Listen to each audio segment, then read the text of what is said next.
Buenos días, hoy es viernes 27 de mayo del año 2022. Transmitimos desde Cuenca, Patrimonio Cultural de la Humanidad.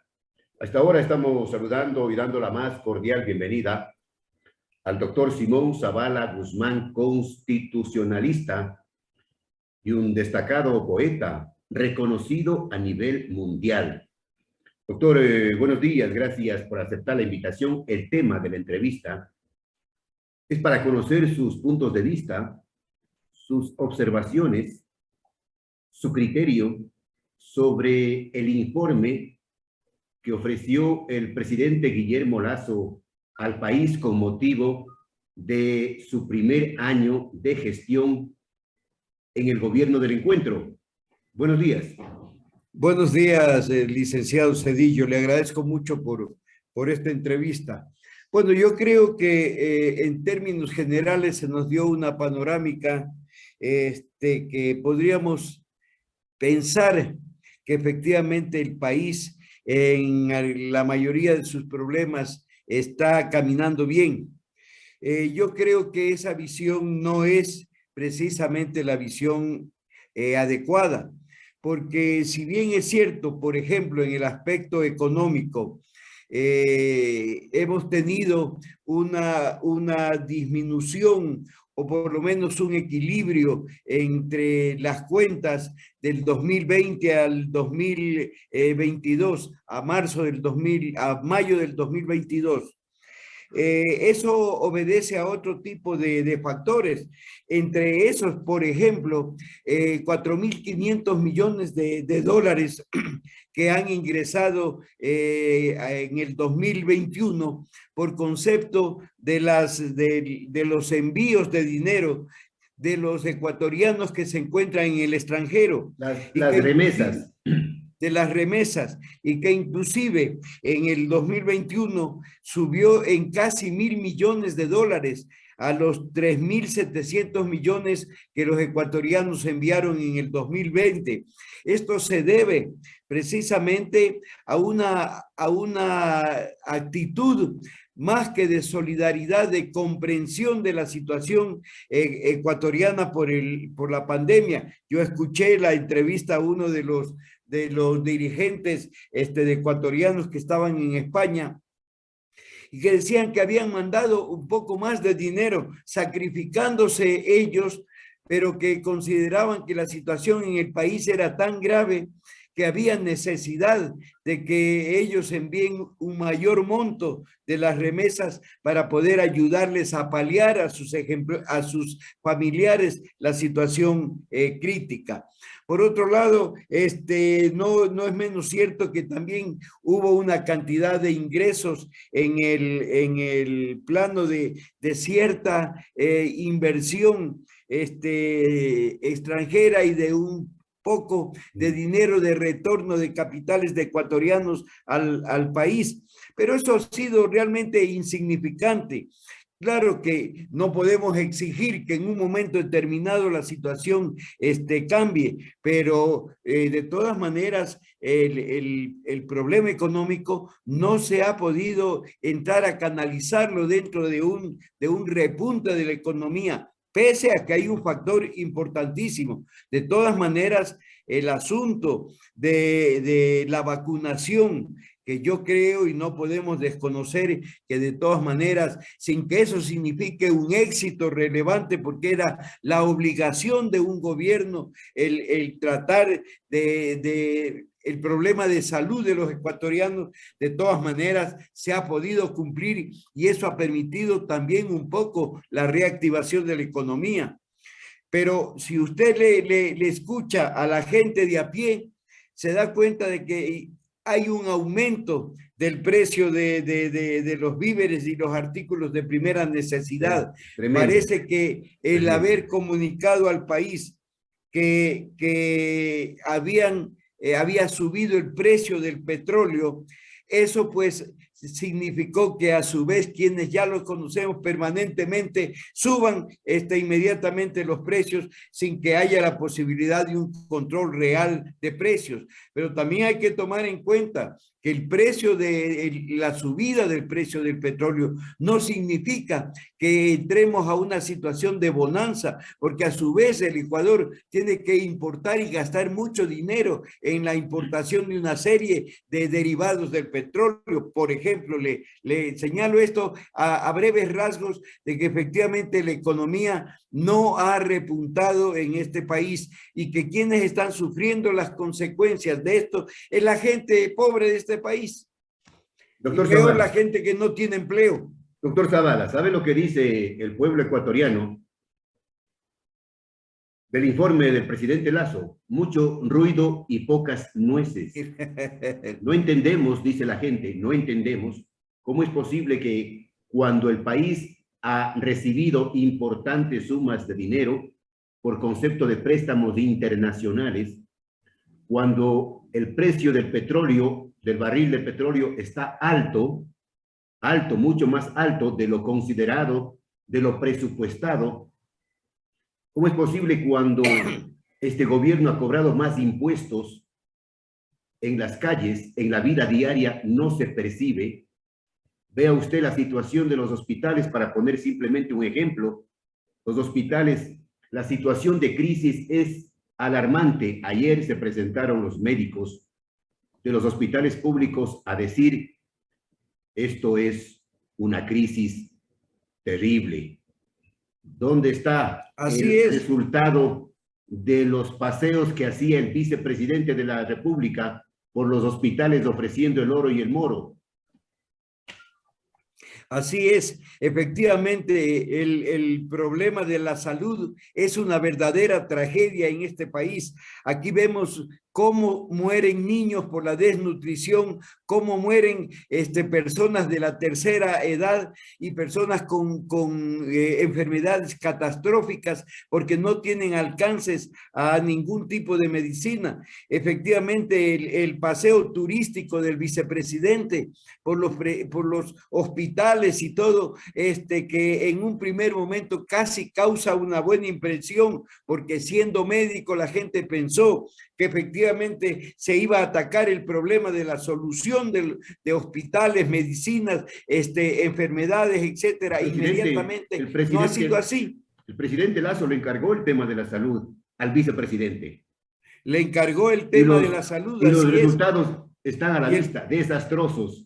Y el vicepresidente tiene que cumplir con los deberes, tiene muchas faltas en este sentido y tiene la responsabilidad principal, porque efectivamente, como usted muy bien lo señala, el presidente le encargó el problema de la salud en este país. Entonces, ¿qué es lo que pasa? Si por un lado, por ejemplo, se aplaude el hecho de que la gente se haya vacunado en su mayoría y estemos ya por la cuarta dosis, por el otro lado, el problema catastrófico de la salud es sumamente difícil y terrible porque no hay señas de que se pueda componer.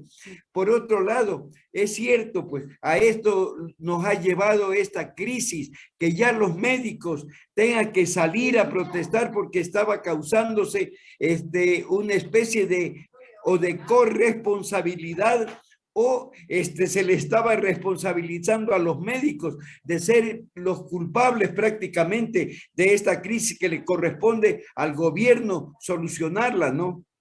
Como nunca antes, dicen los médicos, como nunca antes se ha presentado esta situación, prácticamente hospitales quebrados. Así es. Además hay otra situación, ya han protestado una cantidad de clínicas privadas, porque lo que hacía, por ejemplo, el IES o los hospitales del Ministerio de Salud era derivar a los enfermos a las diferentes clínicas privadas del país, y estas ya no quieren atender porque además también les están debiendo bastante dinero que no lo pueden cobrar desde hace algún tiempo. El presidente Lazo, el señor presidente Lazo, dijo lo que quería decir él en su discurso y calló lo que quería callar también, lo que debía callar el tema de la salud, el tema de la educación, de los planteles educativos abandonados, en soletas, el tema de la cultura, doctor Guzmán, usted que es un hombre de cultura, llamó la atención, ¿no?, ese silencio sepulcral del presidente Lazo con respecto a la cultura, ni una sola palabra.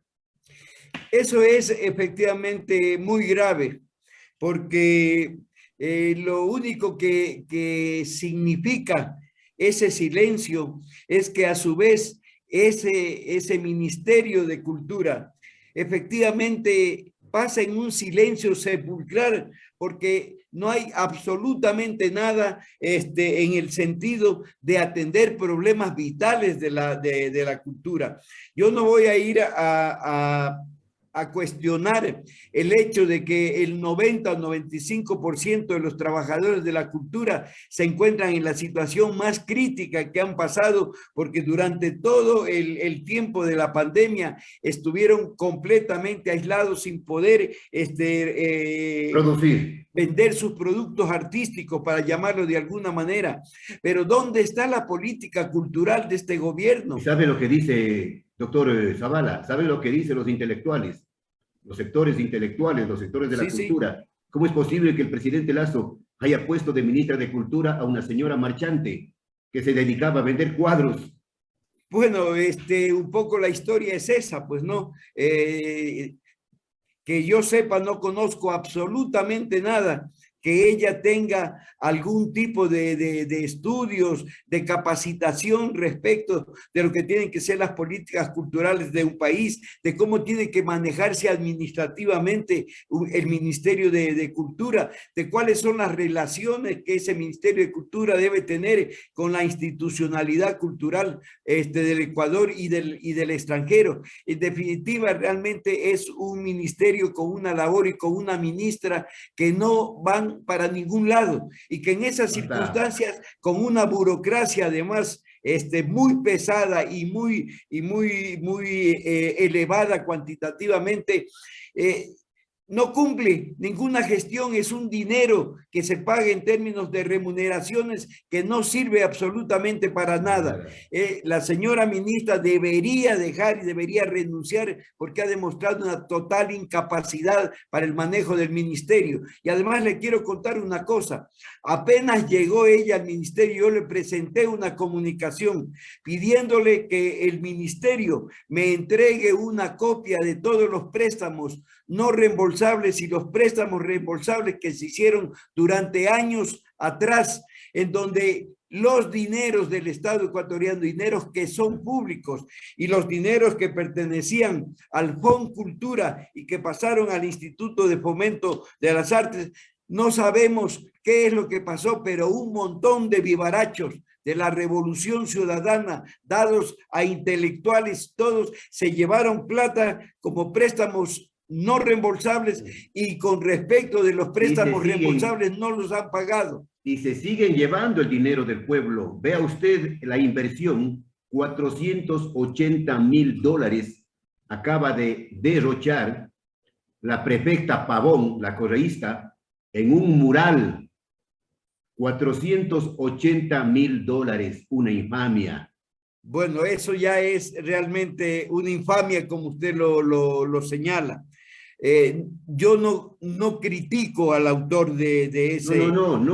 pero en una situación económica de crisis, ¿no? y de esa obra, que estéticamente puede estar sujeta a la crítica de todos, porque todos tenemos derecho para... Pero hay prioridades, doctor Guzmán, hay prioridades.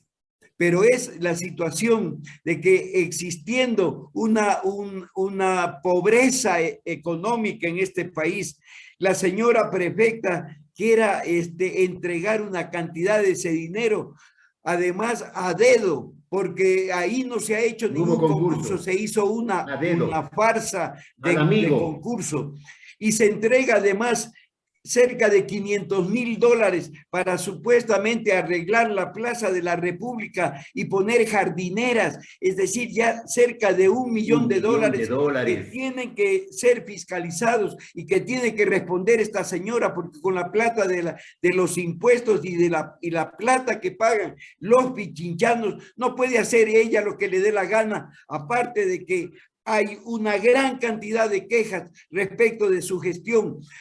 Aprobaron el año pasado en el más absoluto silencio un impuesto al peaje, al rodaje de los vehículos de la parte noroccidental, en donde uno de los peajes que se iban a construir costaba $4,5 millones, cosa que los que pasaban por allí, las personas que manejaban sus vehículos y que tenían que pasar allá, decían, bueno, parece que nos van a construir un peaje con hotel, con piscina, con sauna y con todos los servicios. No, es decir, es un despilfarro del dinero de los pichinchanos que ella tendrá que rendir cuentas.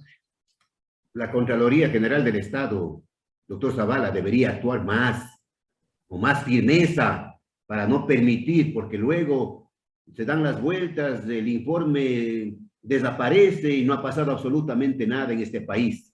Así es, la Contraloría tendrá que efectivamente entrar a hacer un análisis.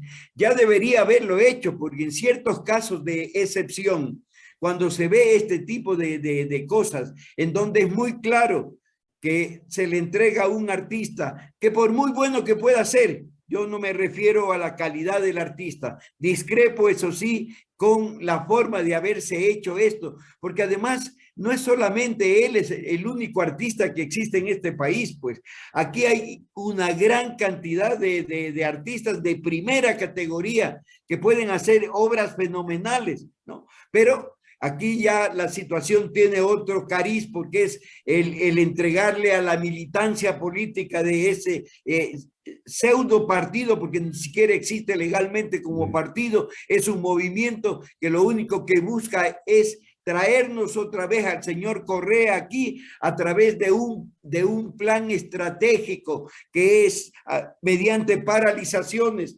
movilizaciones, crear una desestabilización. Y lo están logrando de a poco, ¿no? Ya lo mismo están logrando de a poco, nacional.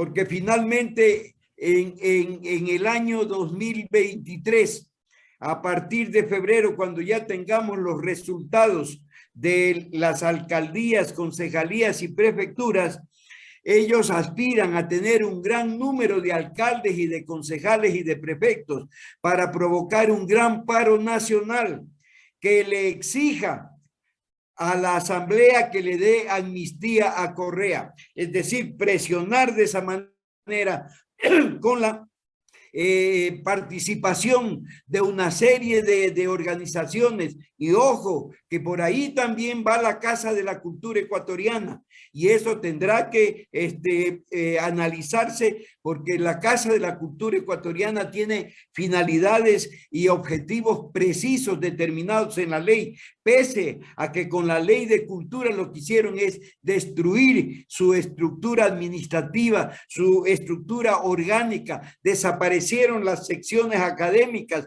y permitieron que vayan a votar en las elecciones de la Casa de la Cultura gente que vendía películas y que vendían libros viejos, revistas, artesanos, es decir, vendedores ambulantes. Aquí en Cuenca sucedió cosa parecida, ¿no? En las elecciones se hicieron maravillas al margen de la ley, hasta se alteraron documentos. Está una denuncia puesta en la Defensoría del Pueblo sobre las irregularidades que se cometieron en ese proceso electoral, donde fue reelecto el director. Sí, así es. Yo tengo puesta una denuncia penal contra la Junta Plenaria que en ese momento organizó ese proceso eleccionario totalmente ilegal, porque en esos momentos había la decisión de un juez de Guayaquil de suspender en todo el país porque no era solamente el juez de Guayaquil que suspendió las elecciones de Guayaquil, de la provincia del Guayas, es un juez de Guayaquil, de la provincia del Guayas, que suspendió totalmente las elecciones porque el reglamento de elecciones nunca fue conocido, nunca fue discutido en los núcleos provinciales y porque además se habían falseado una serie de documentos que tenían que ver con la convocatoria, con los padrones electorales. Sin embargo, el señor Restrepo, que estaba en ese momento como presidente nacional, con el contubernio de la mayoría de los directores, entre los cuales estaba el director de Azuay, el director de Tungurahua, que ahora es el presidente de la sede nacional, y la mayoría de esta gente que fue cuestionada y cuestionadora a su vez de las actividades que hizo el señor Restrepo y el señor Raúl Pérez en el Ministerio de Cultura. Ellos llevaron ese proceso por encima de la decisión del juez, de tal manera que eso es un delito y por esa razón al señor Restrepo y a todos los miembros de esa junta plenaria les he puesto una denuncia penal que está en la Fiscalía General del Estado. Bueno, pero la ministra de Cultura tendrá que responder también en algún momento por ese silencio cómplice. La ministra de Cultura, que tenía la obligación de parar esa situación, lo que hizo es limitarse a votar en contra de las resoluciones de la Junta Plenaria de la Casa de la Cultura. Es decir, yo me lavo las manos con mi voto en contra, ya estoy salvada. No es así. La ministra de Cultura va a tener que responder porque ella es corresponsable de esta situación y de la que le señalé anteriormente, porque ya voy a proceder judicialmente contra ella para que entregue todos los préstamos, los convenios y contratos de préstamos no reembolsables y de préstamos reembolsables para saber cuánto dinero se han llevado de eso. Volviendo al tema del país, de la situación que vive el país, de la crítica situación que vive el país, crítica situación política, económica, social, ni digamos. Las bandas criminales se han apoderado del país y hacen lo que les da la gana, tanto en las cárceles como en las calles.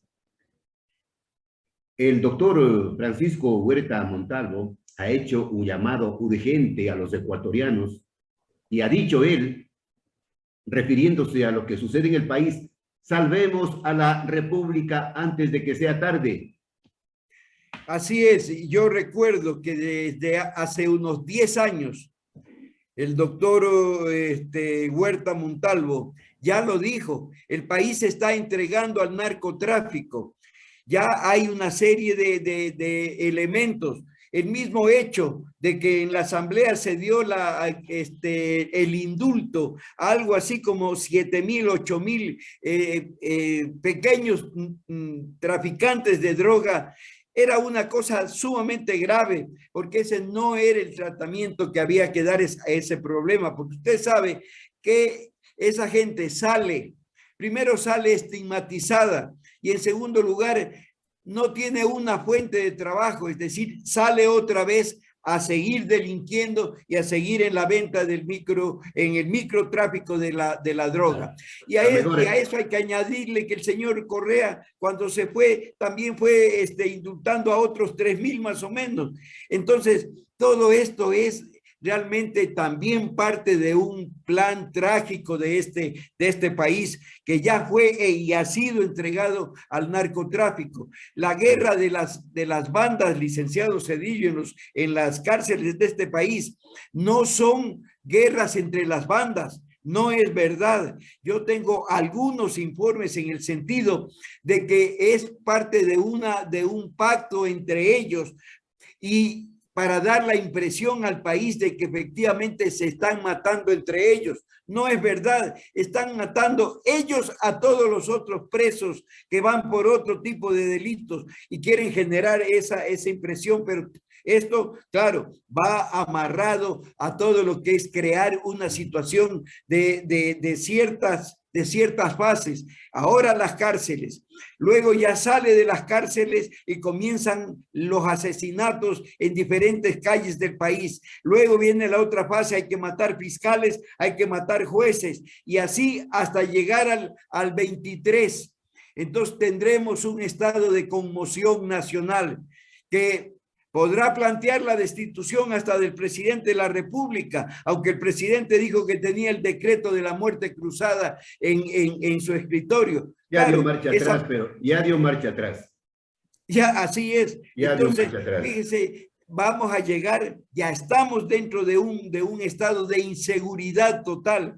Con los decretos de excepción no se consigue absolutamente nada, porque finalmente lo que hacen es sacar a las Fuerzas Armadas a hacer recorridos que no tienen nada que ver con el control. Fíjese, si solamente se tomara una medida, que es una medida casi de una pobreza intelectual, pero que puede ayudar. Si en un momento determinado se decretara dentro de la excepción que todos los propietarios de las motocicletas de este país tienen que registrarse en las mesas donde se vota para las elecciones, para poder saber y levantar un padrón de propietarios de las motos. Ahí van a aparecer la cantidad de motocicletas que no tienen dueño, y van a aparecer también los supuestos repartidores que trabajan, pero que son parte de toda esta estructura mafiosa para asesinar a la gente. Entonces se les quita, por lo menos creo que bajará en un 50% este tipo de asesinatos en donde van en las motocicletas para matar a la gente, ¿no? Bueno,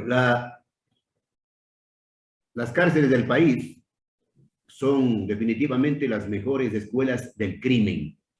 Eso está comprobado. Allí así es. No se rehabilita a nadie. Entonces la situación sigue siendo muy crítica. Totalmente Hacen una serie de operativos, pero los resultados no se ven. Hay un gobernador en el Guayas que se la pasa hablando y nada más. Sobre el informe del presidente Lasso, doctor Guzmán, decía, pues, entre otras cosas, que a la vuelta de la esquina ya está el paraíso, ya mismo llega el paraíso. Bueno, la verdad es que eso es una situación que nos mueve a sonreírnos, por lo menos, ¿no? Los únicos que están bien y que tienen un paraíso siempre son los banqueros de este país, porque si sumamos lo que ha ingresado entre el 2021 por concepto 4.700 millones de dólares de las mesadas que envían los ecuatorianos, en la recaudación tributaria, etcétera, encontramos que hay por lo menos, y aparte de eso, los salarios de la burocracia, que son más o menos 9.000 millones de dólares. Entonces estamos hablando de que hay por lo menos casi 20.000 millones de dólares que ha ingresado en el mercado de capitales del país, y que están, dinero que se está moviendo en la economía de este país. ¿Y en dónde está ese dinero? Pues entonces, claro, siempre estará en los bancos, siempre estará en las financieras, mientras hay una situación que es sumamente grave.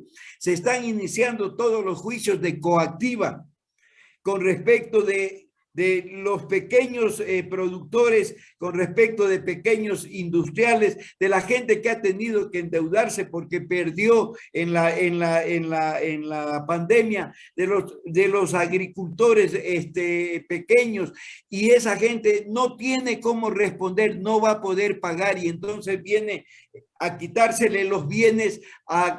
Eso va a crear una situación mucho más terrible, porque aparte de empobrecerle a la gente con un manejo económico del país que no da resultados, ahora se les quita sus bienes y se los entierra económicamente, porque serán llevados a la insolvencia porque no pueden pagar. Entonces, yo creo que el gobierno tiene que tomar una actitud en ese sentido, de enviar un decreto de ley para que se suspendan los cobros de la coactiva de todas las personas que han recibido esos préstamos, se pueda renegociar el pago, para dárseles un plazo a fin de que la economía se reactive y esa gente también pueda reactivar su propia economía y pueda ir cumpliendo un programa o un plan de pagos.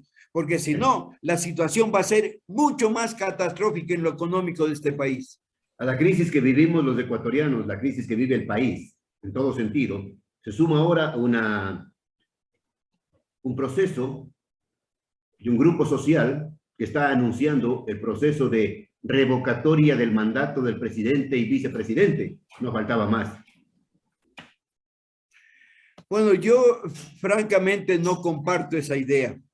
Y no la comparto por la sencilla razón de que en un país donde no existe una verdadera estabilidad, ya vemos la crisis de la función judicial, lo que está ocurriendo con el Consejo de Participación Ciudadana, lo que ocurre en la Asamblea Nacional.